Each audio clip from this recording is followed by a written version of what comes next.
Going live. We are live. Welcome to the Blast Network. I'm Jennifer Glegerich, and I'm here today with Tracy Jo Hopkins and Tracy Becker, my fellow Blast Network co-creators, and we want to thank you all for joining us. The Blast Network was founded so that we could reach those of you who, like us, are living your life on purpose and are reaching out spiritually, emotionally, and even in your business endeavors to live your life in authentic and balanced ways. Who are we? Well, we are ICF Epic Coaches. Tracy Becker is a licensed professional counselor, transformational coach who specializes in advanced energy healing and meditation techniques. She also happens to have the most downloaded meditation apps on iTunes and the Google Play. Tracy Jo Hopkins is the technotherapist and has made a name for herself by working with such amazing companies like Salesforce.com. She's a coach and mentor for anyone who uses or needs to use technology and social media. I'm the publisher of Attorney at Law magazine for Houston Metro Edition. I also own Jennifer Marketing, and I'm a managing partner in Nine Gaming Company. We three are here because we have a burning desire to share our unique and complementary skill sets with you because we're going to change the world. So here we go. If you have a question, just type it in or email us, and we're going to be happy to answer it live or after the show, depending on when you email us. And today's topic is going to be led by Tracy Becker, and it's on balance, how to create a life that is fulfilling and rewarding while maintaining responsibility. So now I'm going to turn it over to Tracy Becker, and thanks again for joining us. Hello, everybody. So glad you can be here with us on Friday night or afternoon, depending on where you are. And I'm counting on everybody's participation in talking about this topic of balance. It's like, you know, it's a constant, isn't it, of keeping your life in balance. And how do we do that? And so that's what I really brought this topic up for us to talk about how to move ourselves forward and keep that balance going. Just really, you know, have that life that feels fulfilling. And every day it's not like I'm stressed out because I have to do this or I can't do this or I want to do this, that we really are able to maintain a life where we have that balance. I was put this little, I don't know, I guess I don't know. I'll read it to you. I don't want to call it a poem, but it says, for balance, behaving accordingly. And really, I mean, you have to behave yourself into the balance. You can't just hope for it. You can't just complain about it. You've actually got to do things to create it. So behaving accordingly so that you can live a life in harmony, peace, joy, fulfillment, and with meaning. So those are some big words, right? Harmony. How often in the day are you in harmony? Peace. How often in your day are you really at peace? How often are you experiencing joy? And are you experiencing fulfillment and meaning in your life? So that's really about the balance, because if we're not having experiences of those things, we're going to be craving those things. And when we get in that craving mode of wanting things, then it gets distorted with our relationships. So, you know, you will expect somebody else to provide that for you, or blame somebody or something or some entity for not providing that for you. So it's our responsibility to create that balance. Yeah. After that, I wrote authentically. So not only living life in harmony, peace, joy, fulfillment, and with meaning, but authentically and on purpose. And we talked about authenticity last month, and I think the recording's still up on our website, and so you can get a little bit more information about that. But this is another thing: while navigating the mundane and necessary with grace, joy, and ease, to create a fulfilling life, relationships, career, and family, while being connected to and guided by my Creator, and expressing with excitement and enthusiasm all that I am without holding back. So that's pretty loaded, right? And that's a lifetime worth of work right there. Yeah, that's a lot. Yeah. But it's like something to work towards, to just remind yourself to just evaluate where you're at with that and how you can make those little adjustments. That's a lot to talk about. It's I hard know. to get balance and to be consistently in that mode. And well, navigating the mundane and the necessary. It's easy to talk about, I'm going to be so great. Like on a show like this, it's great. And I don't know, many of you may not know this, but right before we started, I said, I'm stressed out. And then Tracy Becker led us through a really beautiful meditation. And it didn't take very long. Sometimes it can be, well, not when you're driving, but you can still take those moments when you're having a bad day. Your boss is yelling at you, the kids are going nuts.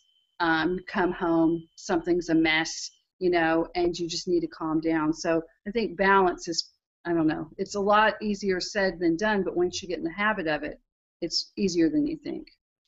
Yeah, and you can while you're driving, you can't do a meditation, but you can control your breathing and you can begin to control your mind and you can watch what you're listening on the radio or your Pandora or your phone or whatever you're listening to.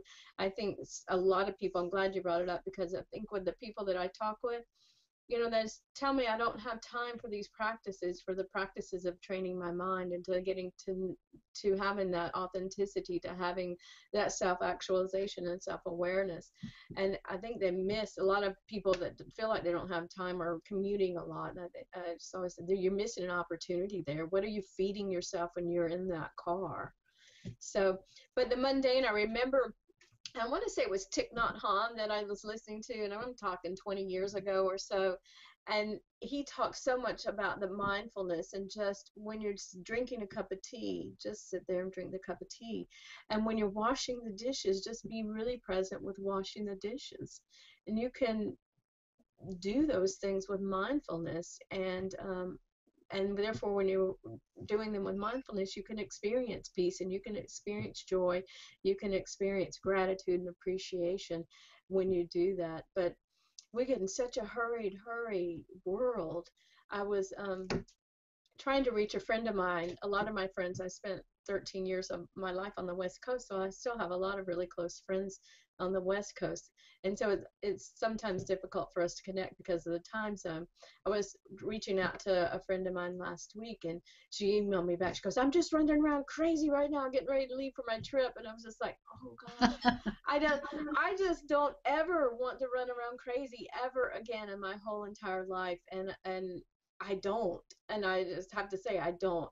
But I've been practicing all of this for a long time. I really have really good boundaries so that my life is balanced and I'm not overcommitting myself in any way, shape, or form so that I'm going, oh my God, I'm running around crazy. I have another friend of mine, she has a funny saying that I can't even know. She goes, I'm at like Mach speed with my hair on fire, like she's running at Mach speed with her hair on fire, or something like that. I'm just like, why are you doing that?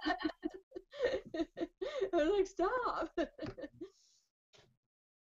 I think that is okay. When you talked about mindfulness and washing the dishes and being present in the moment, I find myself with the head racing sort of thing. What have I got to do next? What about this? Or obsessing over problems.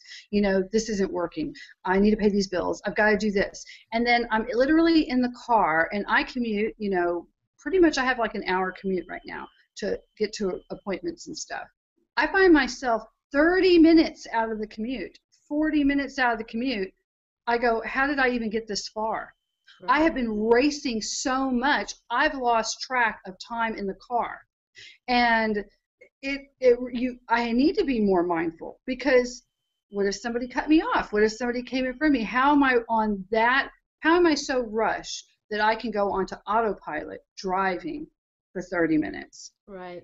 So it's a little scary. You know that some people actually think that that's cool. It's so crazy how we have changed our minds as a society that the more stressed we are and the more we get done, the more important we are.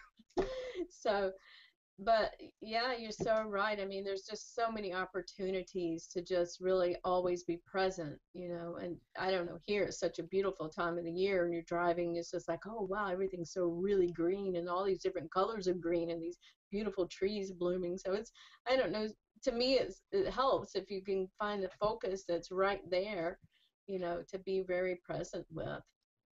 And it's in that mindfulness, you know, I guess mindfulness, as we're talking about it now, it's kind of coming to me. Mindfulness is almost the door to obtaining that balance, right? Yes, Without that yes, I mindfulness and agree. that presence of, is my mind racy? Am I losing track of time because I'm so busy fretting about things or worrying about things or planning for disasters? I mean, people, I say, a lot of people, I call it the what if train.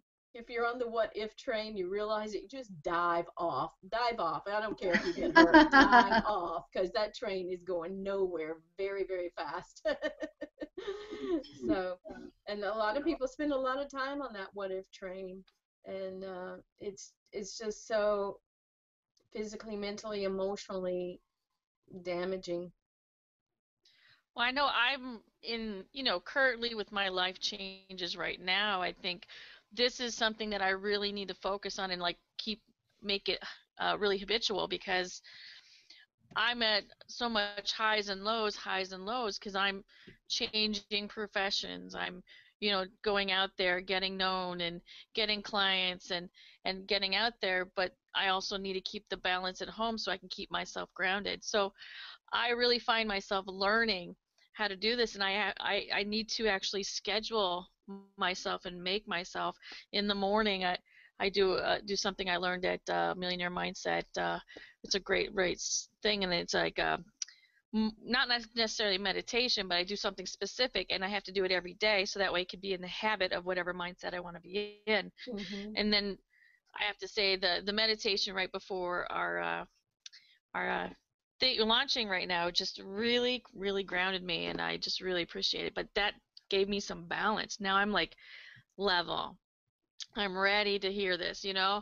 and I really and it's, you really do need balance, because you know what, you could just get lost in the ick of things. It's better to be lost in the awesome of things, Yeah. It but you sure could get is. lost in the ick of things. So so I definitely And can resonate with this. and I just appreciate how you said your practice isn't a meditation, but it's a practice, and that's really important.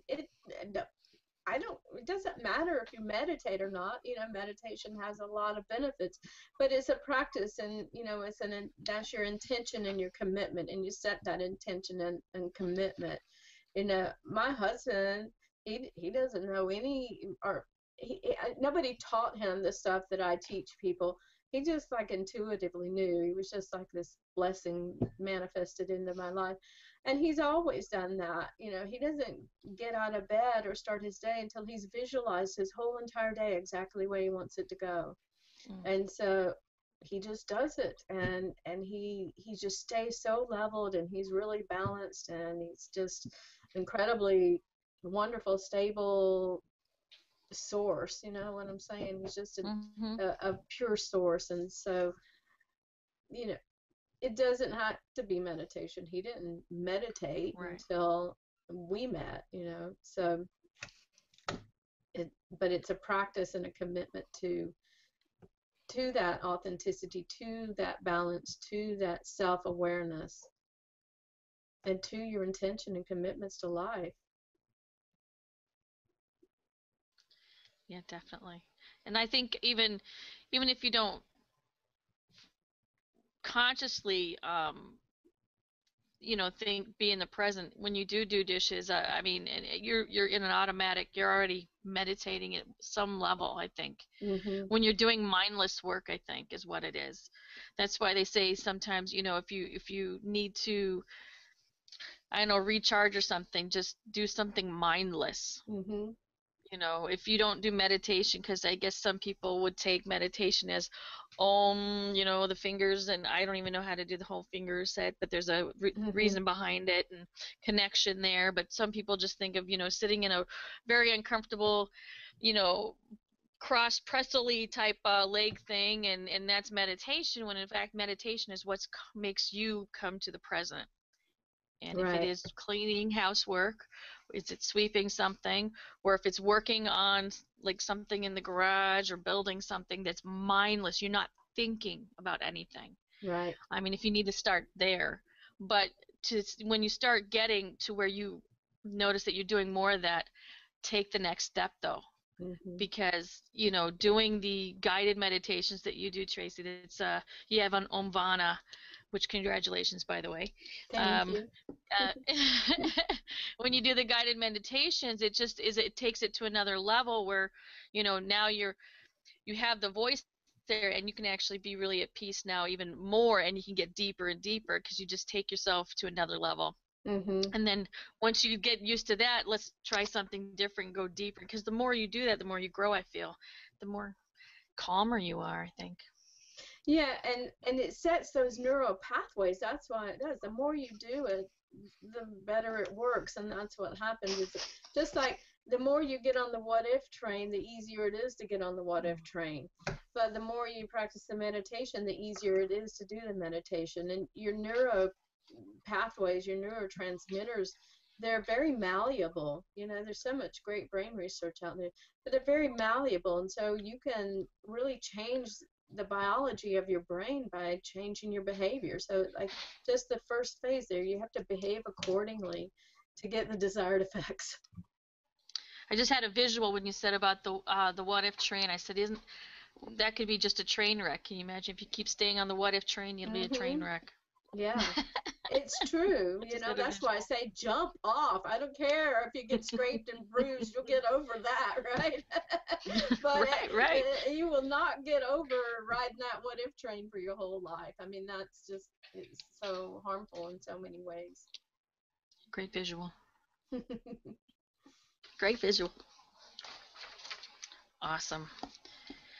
I like how you used the word Jen, balance. we're not hearing you. Sorry. Oh, Jen can't hear you. I saw Jen's mouth moving, but I couldn't hear anything. You there? Can you hear me now? Yeah. Hey. I've been saying stuff. I was going to say that I call that day drama-ing when I get on the what if train. Like I have the daydreaming, which is all high energy and it's very uplifting, and I've won a medal or I'm accepting my Oscar or something great like that, and I'm like going around my day, I've got an award, I won the lotto, those are when I daydream, right? And it's great and I feel great. But then I find myself when times are not so good, I don't daydream, I day-drama.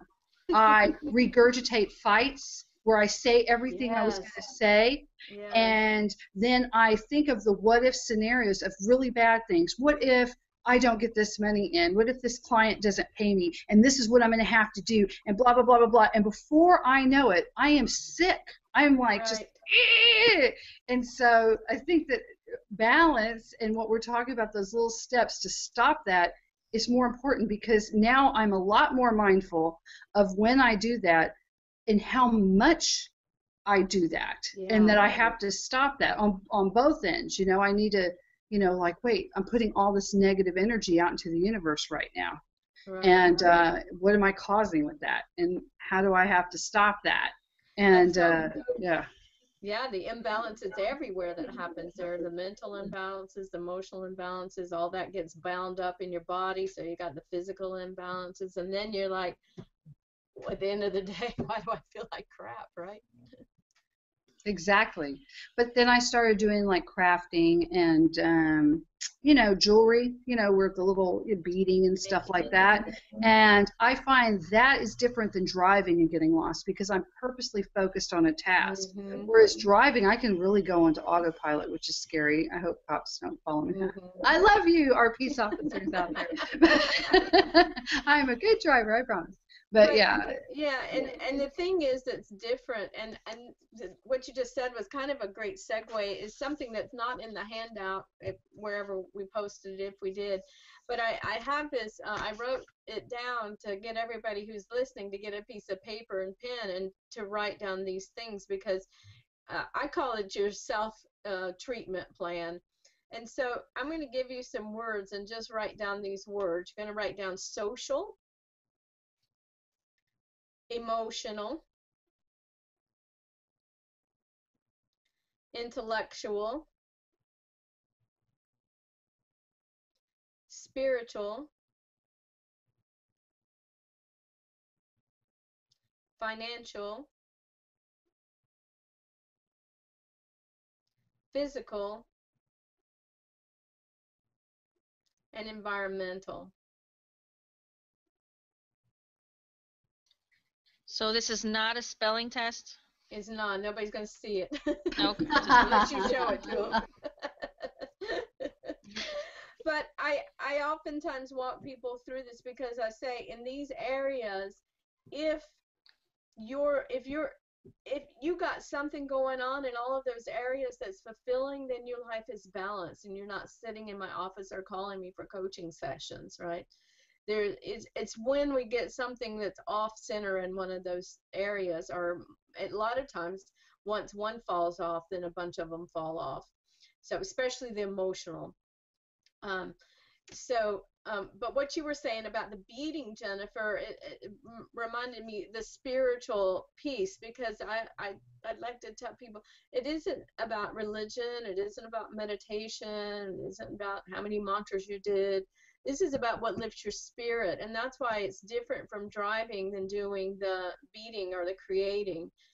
And I'm the same way. Anytime I can work with color, and I mean, if it's fabric, if it's paint, if it's beads, if it's just anything that I can work with color and mix colors and put colors together, I'm feeling the same way that you're saying with making the jewelry. So it's really what lifts your spirit. And I'll kind of just go through the rest of these a little bit. So social, cultural, family, friends, interests, those are all in the same.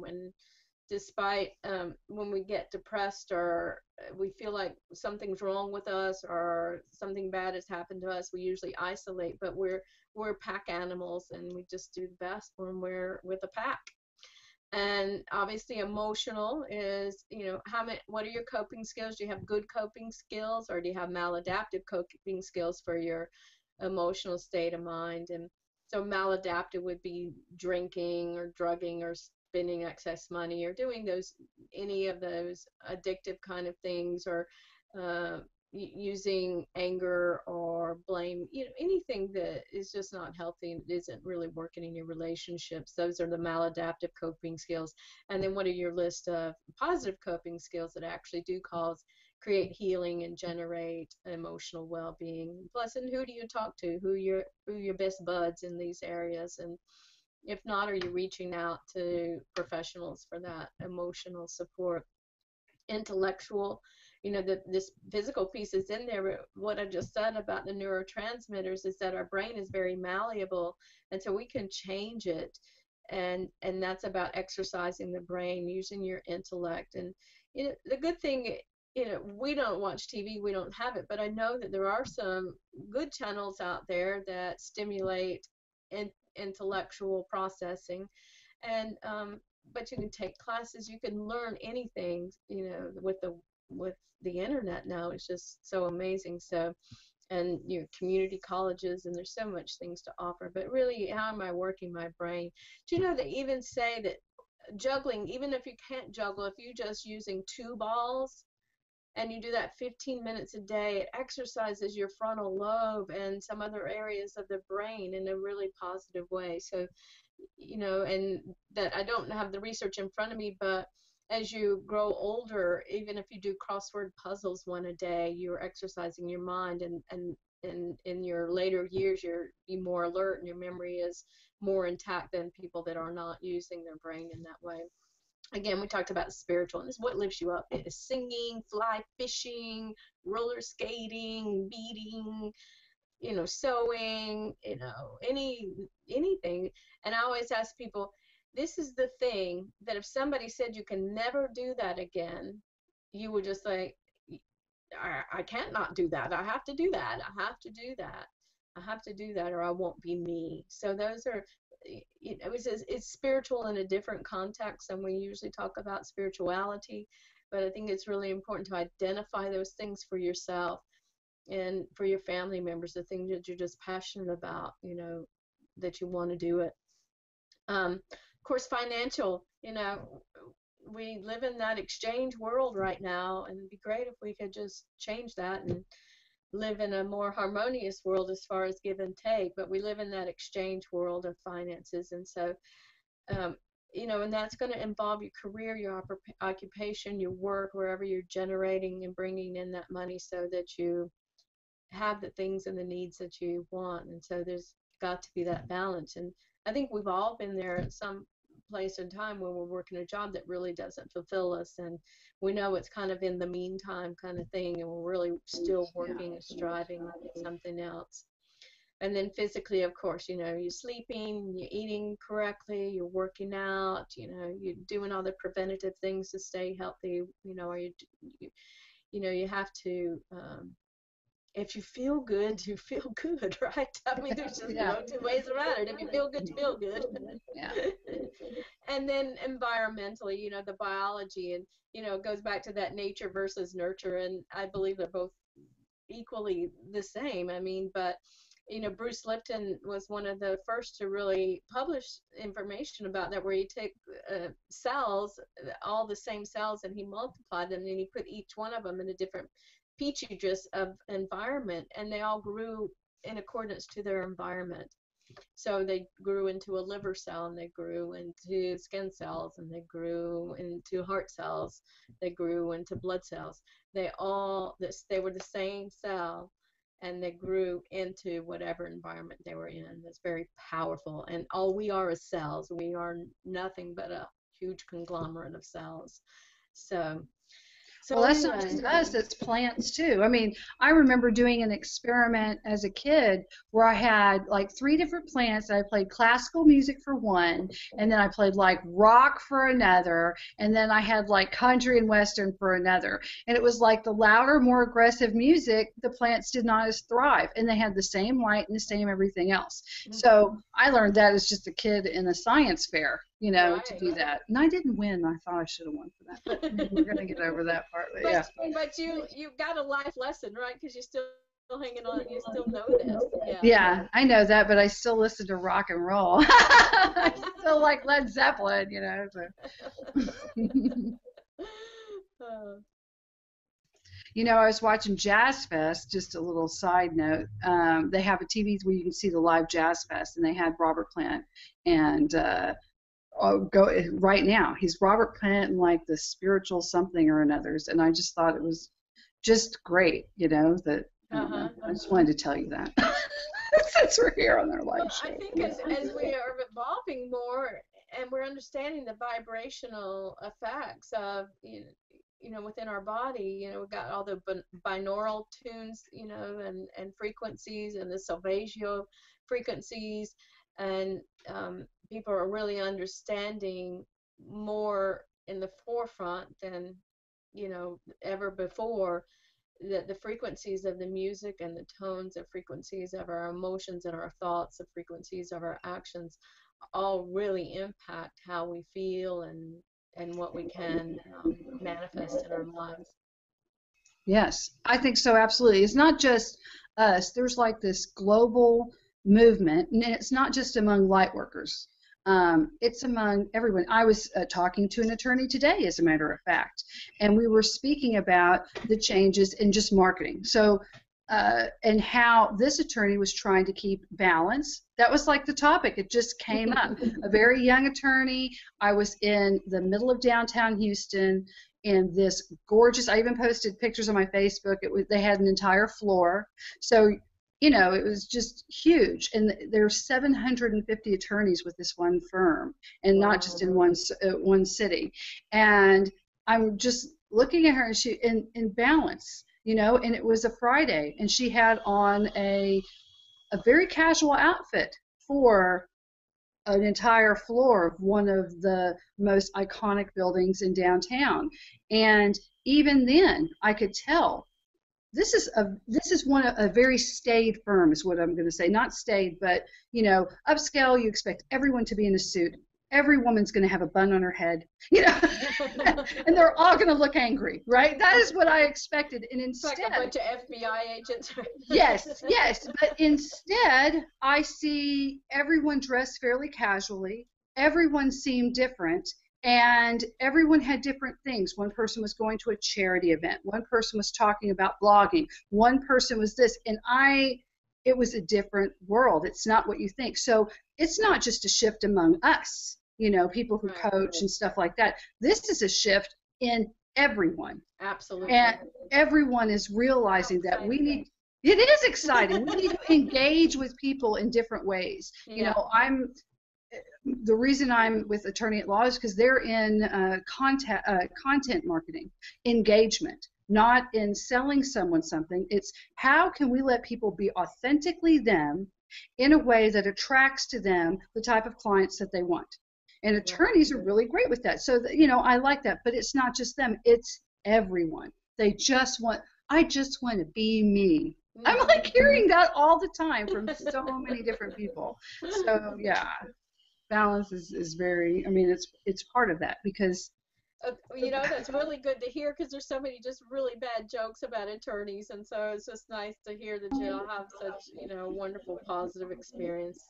I did. I talked to another one, and she met me, and she was talking about taking her daughter to a farm, and she was doing crafting and quilting, and she had a very successful boutique firm here, and highly regarded and in all this stuff, but yet we spent it up talking about the other things to do besides that, and how more and more, and of course these are younger attorneys, so I would say they're under the age of 45, right?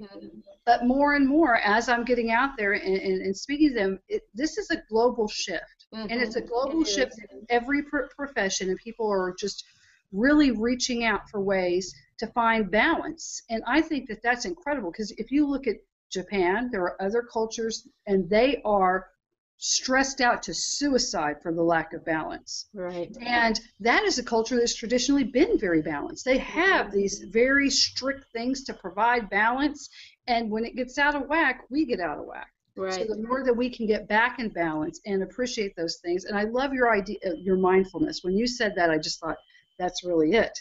It's not to stop paying your bills or to stop doing dishes or having to commute to a job or giving a presentation or doing copies at a copier. Right.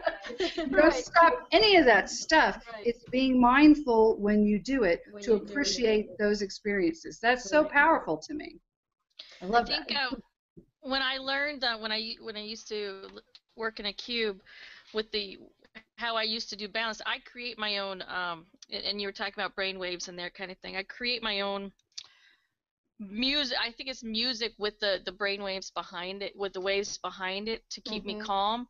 And then behind that, I kind of put my own subliminal affirmations to keep me calm through. And I play it on my computer or somewhere, and all day I'm having this calm music. So when I'm focused, oh my God, I'm getting stuff done. Right. That was my balance, because to me, I'm not a cubicle person. I would love to run free, that kind of thing. But I'm a technical person, and it's very hard to be a techie person and sitting still, which is, for me, is hard for me. But in order for me to create that thing, I actually have a balance that I kind of, not force it, but I play it on there so that way I don't have to pay attention to focus, because this thing is helping me. Right. It's my affirmations and the words, but you can't hear it. It's right behind the music, but the music is like nature sounds. I like if I'm walking through on the beach, and that's the beach sound, and now I can almost smell the beach and the salt, and but it's keeping me so calm, and I'm focused. And I've noticed I've sold quite a few of those to other people, and I wasn't even planning on selling, because they're all for I made them all for me, but a lot of them use it even to go to bed and wake up in the morning, which is really cool. And I'm like, you know what? I think I need to get back to that. I haven't done that in a while. Maybe that'll help me get back to whatever I need to do, make more of them.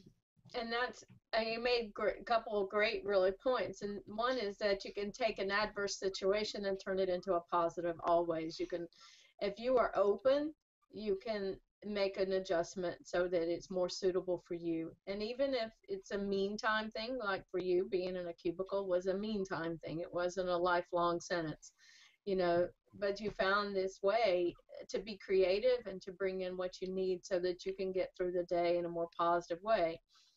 And I love that. When I was teaching, I was a teacher before I was a counselor. When I was teaching, my license from North Carolina to Oregon went from I guess it was here in North Carolina, it was grade 6 through 9, I think, my license. And then in Oregon, they made it an elementary, and I was like, no, because I'm one of those that likes the middle schoolers. And so, but I was teaching in elementary school, and to me, that was just horror.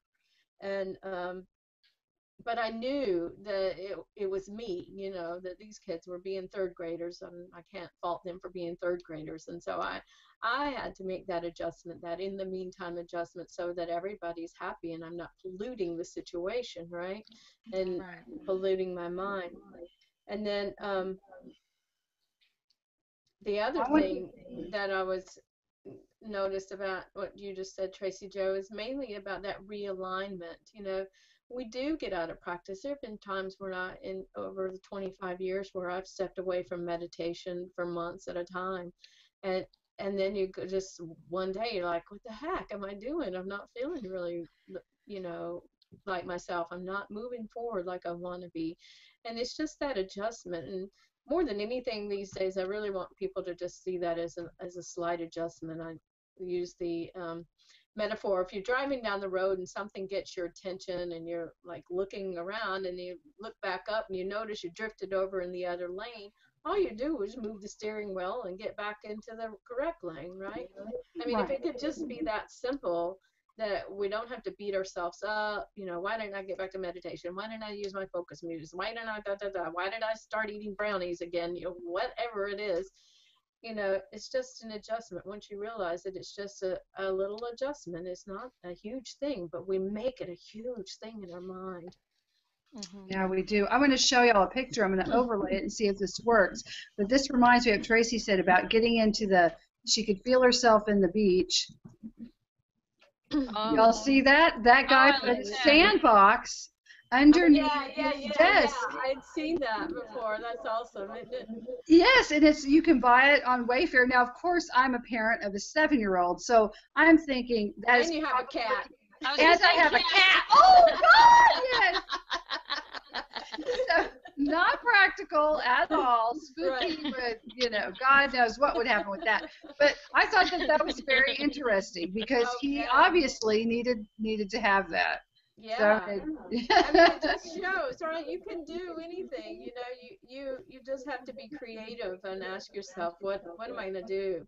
And I guess we've got quite a bit of time left, but as far as the whole topic of balance, I wrote up 10 questions also that are good questions to just ask yourself on how do I start this journey on understanding, am I really in balance? Am I lying to myself? Am I cheating myself from some joy, excitement, enthusiasm, meaning? So I do have some questions that we can go through, but I don't know. Do you think it's a good time right now, or anybody have anything else to say? I was about to say I Questions from the posted this. audience? Yeah, I posted this on the Blast Facebook page, so people can have that to go along. Okay. So if anybody needs this, you can go to our Blast Facebook page. We have it there. Or if you want it, just ask me in instant message, and I'll be happy to send it on over to you. That's great. Awesome. So, question 1 that I wrote down is, what fulfills me? And it almost goes back to that spiritual piece. What lifts my spirit? What fulfills me? What if I couldn't do it anymore? Somebody said you couldn't do it anymore. You would just say, I'm refusing that. It's intolerable for me. Right? So, Drinking wine. I think I could give up chocolate, food, but if someone said you'll never have another glass of wine, I would just say, and I only do it like once a week, but I gotta tell you, I need that. You're looking forward to it. Now you know for sure that that's not what I'm talking about here. It's just, it's just another thing, right? Yes. Really, what fulfills you? What opens your heart? What makes your heart sing? What makes you happy? What makes you, if you knew that day you get to do it, you get excited, and all that wonderful stuff. So, and along with that is what gives your life meaning. This is a crazy thing, but Viktor Frankl, very famous psychologist, he wrote a book called Man's Search for Meaning, and this was after he lived through the Holocaust. And the question he would ask his patients after watching the suffering go on in the concentration camps, and what personalities could deal with it and overcome it and which ones couldn't. But he would ask people, it's such a crazy question, I think I'm going to throw it out there anyway, is why haven't you killed yourself? You know, give me all the reasons why you haven't killed yourself, why you haven't exited this life, right? And then those are things that are meaningful. I mean, that's one a crazy way to ask the question to yourself. Sometimes we need those extremes to really get to the core of stuff. Like, what is it? Yeah, it's like an extreme, crazy question to ask lots of people, but if you allow yourself to go there, you know, and get the answers that are really deep, you know, they're powerful. What am I doing when I'm experiencing the most joy, the most peace, the greatest harmony? All right. So that's a question to ask.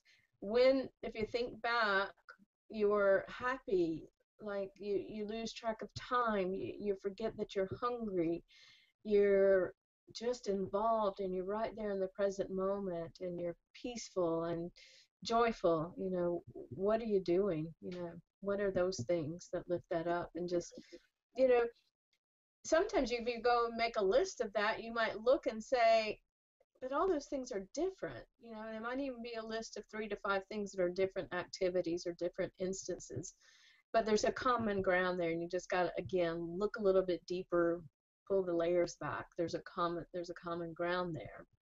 Before I became a counselor, I did a similar exercise, and it was like the same thing. What do I love doing when I lose track of time, when I forget about being hungry or things like that? And it was, at the time, the answer to me was talking to other people about their relationships with themselves and with other people. And at that time, I was like, how the heck you make a living out of that? I didn't know. I was kind of clueless. So, but, you know, life is a process. So even if you get an answer and you go, what the heck do I do with that? You just allow it to steep, you know, you just let it steep. You let it grow, you let it sprout, you fertilize it, you just be open to whatever that is. Because at the time that I answered that question, I had no clue. I had no clue that I would become who I am today. I was gonna tell you that I read this great article, and I think it's like Success or a Law of Attraction magazine. It's a glossy magazine at Randall's. I don't know what caused me to buy a magazine at Randall's grocery store, but I got it. And inside of it had a marketing girl, real cute, red hair. You know, she just was young and whatever, and she was at the top of her game again. So her story was she was at this big firm, blah blah blah blah blah blah, miserable, making money hand over fist, had all these clients, but she was working herself to death, and she just was not happy at all. Then she decides, you know, through the series of events, she gets to a point, and her purpose of the article was someone asked her, now, but how do you get clients now? Because you're not with this big firm. And she said, they just fall out of the sky. And then she said what she started doing was she would purposely think about when she was happiest with clients, and she would think about when it was papa, papa, papa, and she had an idea and they had chemistry, and they would just go off and create something, and how happy that made her, and they got her, and they got her vision, she got their vision, and she would do that. And then suddenly she was connecting. She was, sometimes I'm really into that client. I'm like, this is it. And they don't pick me. But that's okay. I got to meet them and it was cool. But in other times it's vice versa. They really want me and I'm just not feeling it with them. But I turn them down. Mm-hmm. Because if I'm not feeling it, it's not going to work. And so I just learned to trust my gut and to just put out there what makes me happy. And all she does is she spends time thinking about and daydreaming about how great it feels when she's with a client and everything's going right. And not the money. Yeah, she's not, her goal setting has nothing to do with I need 10 grand a month to pay these bills for this. I want to buy this car. There is not a single tangible item on her goal setting or her vision board. It's all emotion. Right.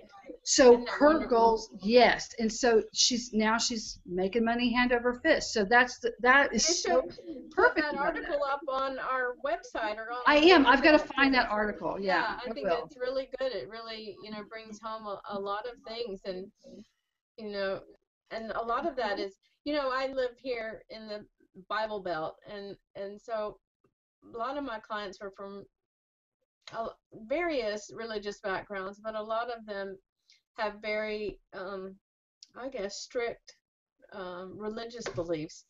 And to me, when I think about, I really, you know, I don't care what religion you are. I really do not. It's, are you bringing more joy in the world, right? Are you living your life? Are you like fulfilled? You know, those are the things that matter to me. And it sounds like she has a really good focus like that. You know, is this going to be a fun day? Is this person going to get me, or are we just going to, you know, be, by being together exponentially change our lives and our worlds, even if it's, you know, just in the moment, just, you know. Yeah, her life went to, I'm going to start having fun. And not only did she have fun, she was still doing her marketing, she was still doing ads, she was still getting in Photoshop and creating little things. So she was still doing work, you know, and providing a product and a service for someone. So she's not just sitting somewhere, you know, with a tambourine. You know, she was, not that there's anything wrong with people who sit around with tambourines. I'm just saying she was actually like working in a regular thing. But she was productive. Yeah. She was still as productive as she always was, but she was happier. Yeah. Because she was having fun. So I just love that. It's just these small shifts. Yeah, yeah, I love that. Yeah, thanks for sharing that. So then just a couple of questions that are more about self-awareness and reflection is like, what areas of my life are out of balance? So of that list that I gave you earlier, can you look at that list and see what areas that you're out of balance in that list? And then what can you do? You just shift it back, because that's the next question. You know, is there one thing I can change today to help get myself back into balance? And I think with that little kind of treatment plan that I gave you, it's easier. And sometimes people look at that, especially people who've gone through some hardship, say they've got physically ill or had an injury or something and can't do the things that they normally did. Then sometimes it's hard for them to think, I don't know how, I can't do that anymore. They say to me, I can't do what I used to do anymore. And so you got to be a little bit creative and really expand and look at some other options as well, and you know, try something new on. And then what we talked about, how to bring joy to the mundane and necessary, and that's truly with the mindfulness. You know, you just be present, you be appreciative, you be in the moment. You find something that's, if you're doing the dishes, you know, maybe just the warm water feels good to you, you know, or, you know, can you see how sparkly you can make that glass instead of how fast you can get it done? It's still got fingerprints all over it. You know, you think of something, you know, you just think of something, you know. You know, we're a species that is truly, and when we're at our best, we're striving towards some type of improvement. It's never done. We're never done. We're always, you know, when we are the happiest, we're always working towards something. Yeah, and the good thing is when you remind yourself, I'm never going to be done, and that's okay. Yeah, it kind of takes a lot of pressure off. Yeah. Because there's so much of that perfectionism that so many people get burdened with. Or if they're goal oriented. If I get this car, or if I get this house, or when I become partner, or when I do this, then I'll be happy. Right. And then if they actually get it, if they don't get it, they're miserable. And then they get it, and it doesn't bring them that sense of fulfillment that they wanted, then they're lost, you know? There's a good visual for that, because I always like, it's a continuum. I know people can't see my hands, but it's a continuum, like a line graph. And on one end is the absence of what we want, where we don't have it, and we know we don't have it, and we really, really want it. And the other end is actually having it. And typically, by the time we actually move down to having it, we've already on another continuum towards something else. And so a lot of times we don't even celebrate or acknowledge, oh, you know, 5 years ago I really wanted it and I have it now. Woohoo, let's have a party for a year and take a year off, right? Nope, we're on to the next thing. And it's really just the human condition. That's the striving and stuff. So, yeah. and owning it, is really good. Owning, oh yeah, I'm in the part where I don't have it, or I'm about halfway there, and just letting it be okay, because then you can be process oriented, right, instead of outcome oriented. Yes, yes, absolutely. Or journey oriented, whatever you want to call it. For all the engineers, process oriented, right? Right. Let's see, what else? Where I, when I have ever felt grace and ease, and what do I perceive the cause of it? So, I throw grace and ease in there. It's two words we don't really talk about much. I love the word grace. I just like, I think the word grace and ease, when life's moving easily, it's like you were saying, that woman, she feel like life is easy because she's decided it's going to be fun. Right. She just made a decision. That's all she did. Yes, that was it. Just a decision.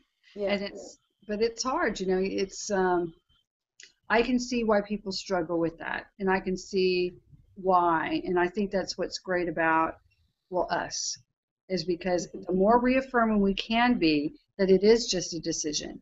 And each of us, I have to make that decision, every day too, because when I make that decision, people are going to notice. And someone's going to say, maybe I can make that decision, and it can just prosper into such good ways, which I love. I have a little secret weakness that I've had for a really, really long time. I guess maybe my husband knows it. But I would always wake up in the morning not happy for the day. For whatever reason, it would be instantly, I would just not, there was dread. And I was just like, my life is so good. When I get up and get involved in my day, I'm totally happy, and I forget that moment, or those moments of dread that I have when I open my eyes. And it was so bizarre. It just didn't fit. But I started focusing on that, and I was just like, I don't need to do that. I don't need to be that person anymore. It makes no sense. It doesn't fit. So I went exploring, and I know that you guys know that I do energy healing as well.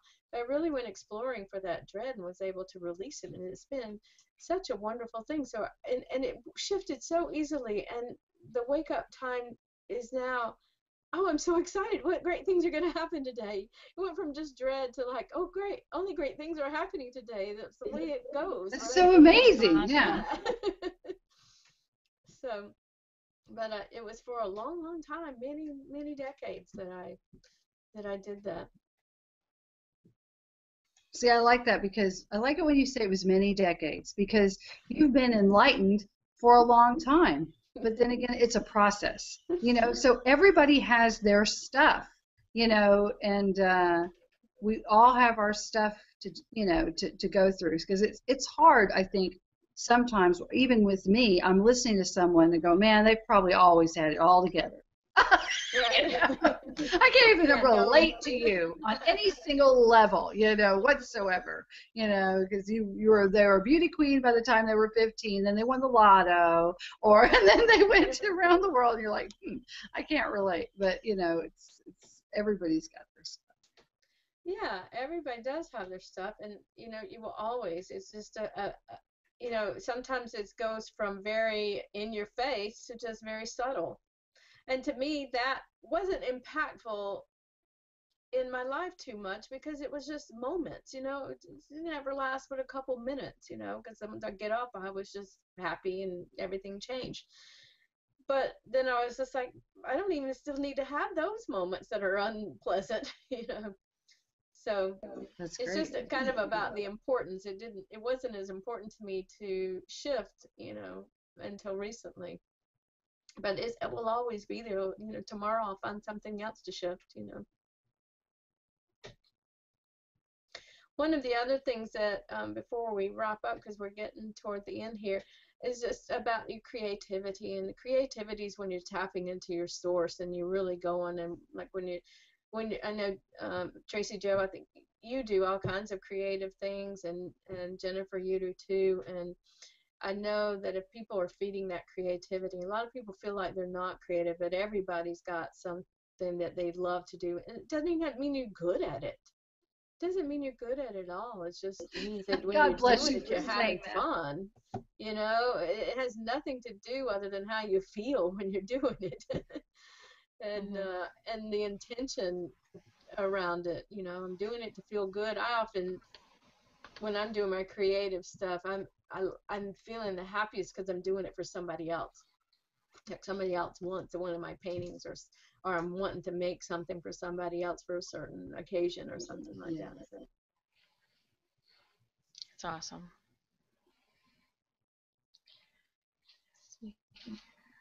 I'm glad that you said you don't have to be good at it. I'm just going to say that again. It's like, bless that, because I tried oil painting. I was going to become famous for oil painting suns. Those Mexican suns that have the faces right? on them. Yeah.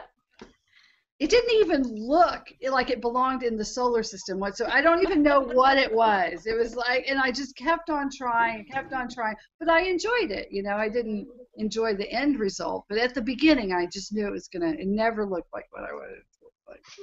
But it was good pursuit. So do it anyway, even if your sons look like globs. Right. Again, it's right. Or process and journey oriented, right? So be process and journey oriented, and just enjoy the moment. Hey, good thing is you can just throw it away if it doesn't look good, right? Do you know what I've noticed though, and I've had to catch myself, and I know there's a lot of people that are really good book readers, but you can get yourself lost in a good adventure, which is really great, but I think if you do all the books all the time, then you're missing a little bit of life. And I know when I was younger, I mean, before kids and even after kids, you start reading the books, and then you just get lost all day in that book. Yeah, it's a fun adventure, but I'm not sure how much you would grow from it unless you're learning a lesson. Then your creativity can't come out from the books. But I just was thinking about, when I love reading books, like I love a good story, but it doesn't really serve me unless the story has a message or something that can inspire me. I just love reading because I Right. just love it. But I know I've catch myself because I'll keep reading and reading, and then I'll forget that it's 3 in the morning and got to go to work in the morning or something like that because it's a good story, but it wasn't productive. Right. It wasn't a productive story, and so I kind of be wary on that one. Yeah, it's a good point because I think a lot of people read, as a form of addiction or avoidance mainly, as any addiction is. It's an avoidance tactic, right? And again, if that's what you're doing, then you're out of balance, right? You're not fulfilling all these other social, um, financial, physical, environmental aspects, But yeah, I mean, nothing is bad, right? Nothing is really bad unless it causes harm to you or somebody else, right? Right, So, but you don't really think about reading as being bad, but once it interferes with your social and your emotional, because you're not engaging with anybody, you're not coping with anybody, you're only doing what you're doing. You're intellectual, yeah, maybe you're getting some book smarts, or maybe your brain's working, but that's, you're not getting anything more from it. right. Spiritual, you really, I mean, crafting to me is really awesome. Creating of any form is, awesome for me. Financial, you're not getting any money from it unless somebody's paying you to read. How awesome would that be? Right. Physical, you really aren't doing anything unless I started reading self-help while I was walking on the treadmill. Right. And then your environmental, you're sitting in a place, you're not really getting, doing all that thing. So Right. I would just, those people that, really do a lot of reading, which I, like I say, love, and it's me, I have to step back a minute and realize, what am I reading? Right. And if I'm reading at the time that I should be doing something that's more, physical or emotional, am I getting away from something when I'm reading? If not, then you know what? I'm reading here for a whole hour, and I'm going to enjoy every second of it. Exactly. You make that conscious decision. I'm going to do it. And I'm going to do it because everything else is done. I'm not avoiding anything, or, I'm giving it as myself as a reward until I go do this. Whatever. It doesn't matter. But it is really that consciousness, that mindfulness about it. I'm going to read. I even say this about negative emotions, especially angry. Some people, sometimes they don't understand anger. Anger gets such a bad rap. But sometimes I think, as long as you own it. I am angry, and I'm feeling really justified in my anger right now, and I want to hang on to it, but I'm not going to hang on to it forever. I'm not going to hang on to it for 10 minutes. I'm not going to hang on to it for a whole day. Whatever. It's just really that real honesty with yourself and just being really present. Because anger can feel really juicy and good, sometimes. Yeah, if you feel justified, it can, but Yeah, you're right. You it's gotta not say, productive, yeah, I mean, but it is but at it's, some yeah, points. yeah. At some points you are supposed to feel angry. You're supposed to let it out. You're supposed to stamp your feet and say, "I've been wrong.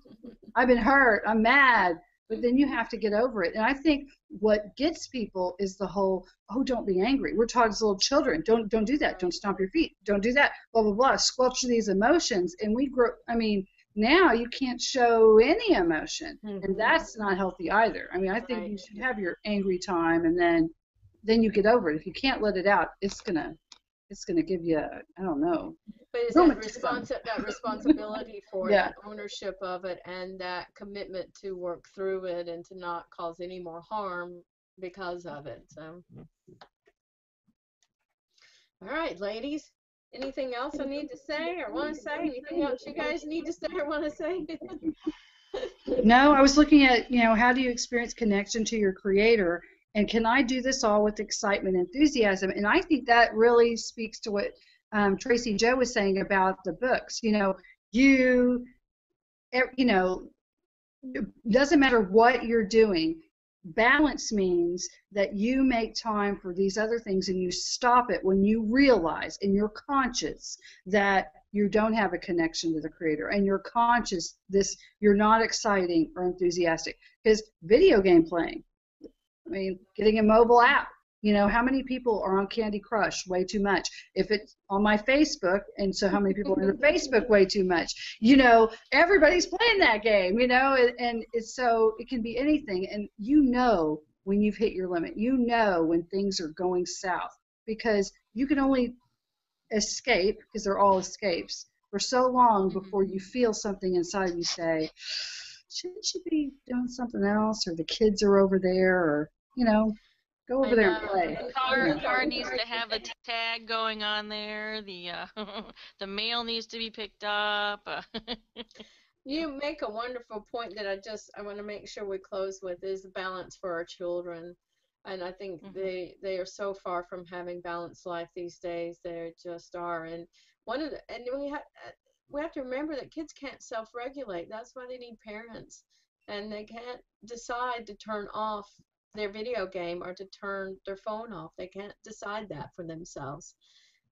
They have to have good parenting for that self-regulation, and for parents to get mad at them because they're on the phone or playing video games 2 or 3 o'clock in the morning, they're dragging to school or whatever. But it's the parents' responsibility to cut that limit and put those boundaries on them, and they're not bad children because they're doing that. They are not physiologically developed enough to have that self-regulation, and when you teach that to them as children, then they can be adults that can self-regulate.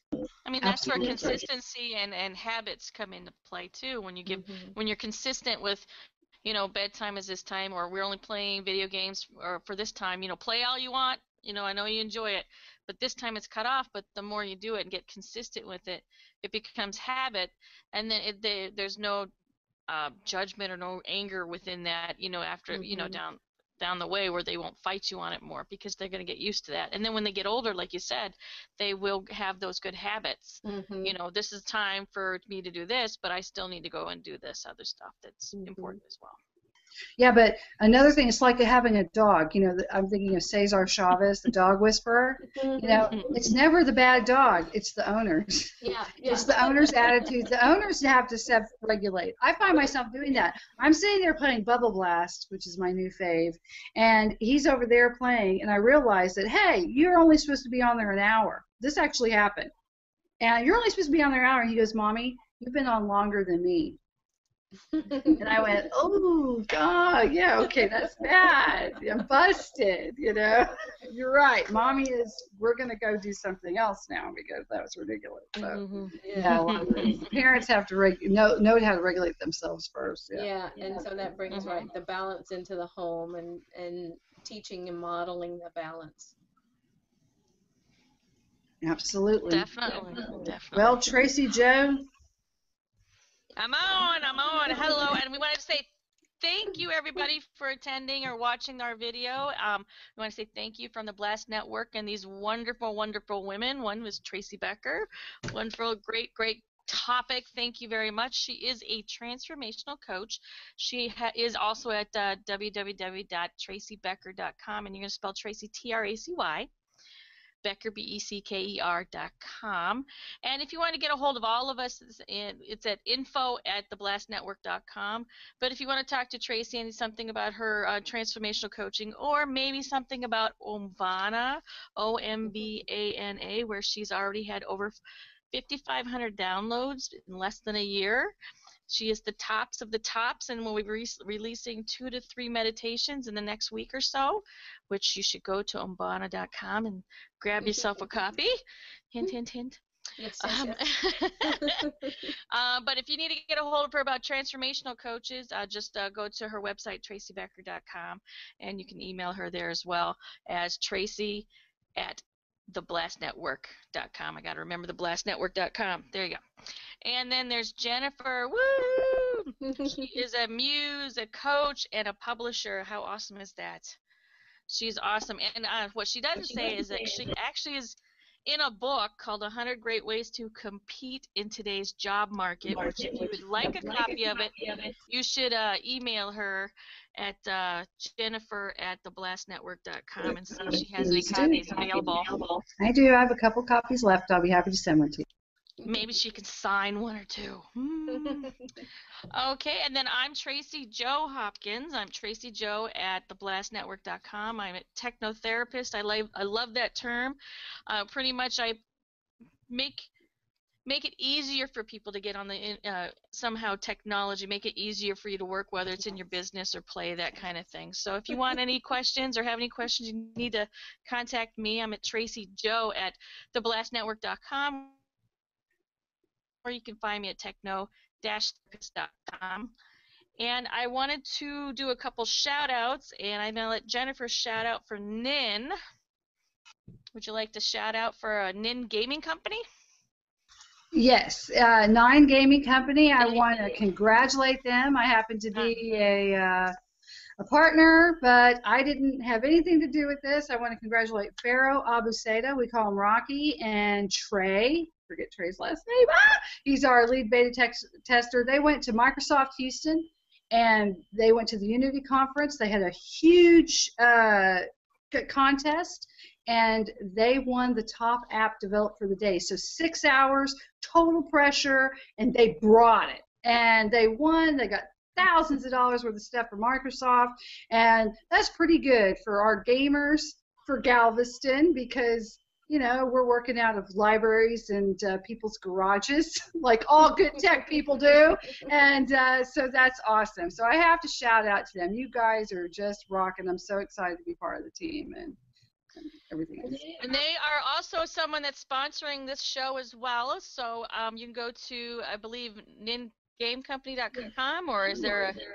No, it's NIN. NIN. Gamingcompany.com. That's right. Awesome. And if you ever want to be a sponsor of our show and let us give you a shout out, just contact us at info@theblastnetwork.com. And on behalf of everybody, have a good night and thank you for attending. Bye. Bye.